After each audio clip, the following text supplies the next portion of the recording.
निवडणुकीतून काँग्रेसने अखेर माघार घेतली। सुनेत्रा पवारांच्या विनंतीला मान देत उमेदवारी मागे घेतल्याची प्रतिक्रिया हर्षवर्धन सपकाळ यांनी दिली।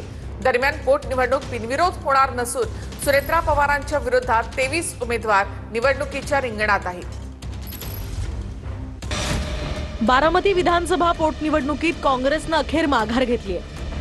सुनेत्रा पवारांच्या विनंतीनंतर काँग्रेसने आपले उमेदवार आकाश मोरे यांना अर्ज मागे घेण्यास सांगितलं। त्यानंतर आकाश मोरेंनी उमेदवारी अर्ज मागे घेतलाय। या निवडणुकीमध्ये आम्ही आमचा उमेदवार जो आहे तो तिथे बारामतीमध्ये उभा राहणार नाही, करिता आम्ही आमच्या उमेदवाराची माघार जी आहे ती घेत आहोत। आम्हाला 2 पावलं ही सभ्यतेच्या अनुषंगाने कुठेतरी मागे घ्यावे लागत असले तरी 2029 ला बारामतीमध्ये काँग्रेस पक्षाचा आमदार राहील। दुःख अंतकरणाने करतोय, कारण का लोकांचा इतका प्रतिसाद होता। अजिबात नाही, दबाव अजूनपर्यंत नाहीये माझ्यावर। मी पक्षनिष्ठित कार्यकर्ता आहे। पक्ष जो सांगेल त्या पद्धतीने मी वागणार होतो। पक्षाने मला थांबायला लावलं म्हणून मी थांबत आहे। आम्हाला सर्वांना आधीपासून ही निवडणूक बिनविरोध पाहिजे होती। आकाश मोरेजी आपल्या बरोबर आहेत, त्यांनी पण आणि त्यांच्या पक्षाने काँग्रेसने पण खूप चांगला निर्णय घेतला आणि मी त्यांच्या सर्वांचा खूप खूप आभार मानतो।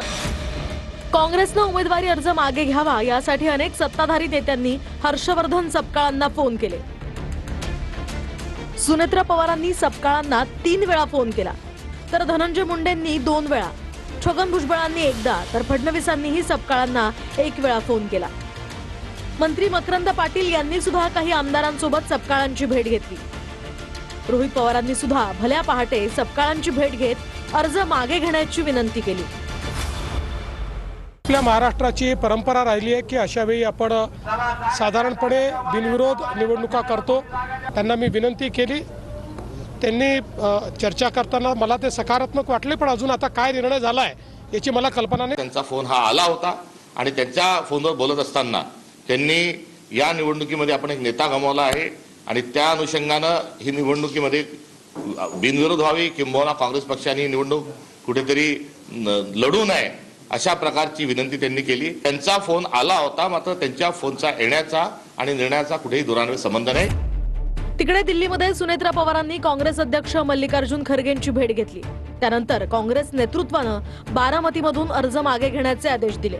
याआधी शरद पवार आणि रोहित पवारांनी सुद्धा सपकाळांना अर्ज मागे घेण्याची विनंती केली।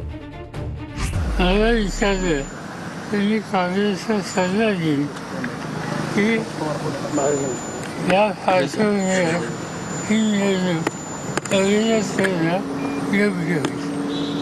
हा निर्णय काँग्रेसचा घ्यायचा आमचा सल्ला आहे। 2 दिवसापूर्वी पारचं जे स्टेटमेंट आलं होतं त्याच्यामुळे काँग्रेसच्या पदाधिकाऱ्यांमध्ये तसं थोडीशी नाराजगी होती। त्याचं स्टेटमेंट जे पारचं होतं ते चुकीचं होतंच, पण तरीसुद्धा पारच्या वतीने, परिवाराच्या वतीने आणि दादांकडे बघून मी दिलगिरी व्यक्त करतो असं त्यांना त्या ठिकाणी सांगितलं आणि कृपा करून आपण विनंती तिथं केली। सर्व पक्षीय नेत्यांनी केलेल्या विनंतीनंतर अखेर काँग्रेसनं बारामतीमधून उमेदवारी अर्ज मागे घेतलाय। एकूण 53 उमेदवारांनी अर्ज केले होते, त्यातल्या 30 उमेदवारांनी माघार घेतली। त्यामुळे बारामती पोटनिवडणुकीसाठी आता 23 उमेदवार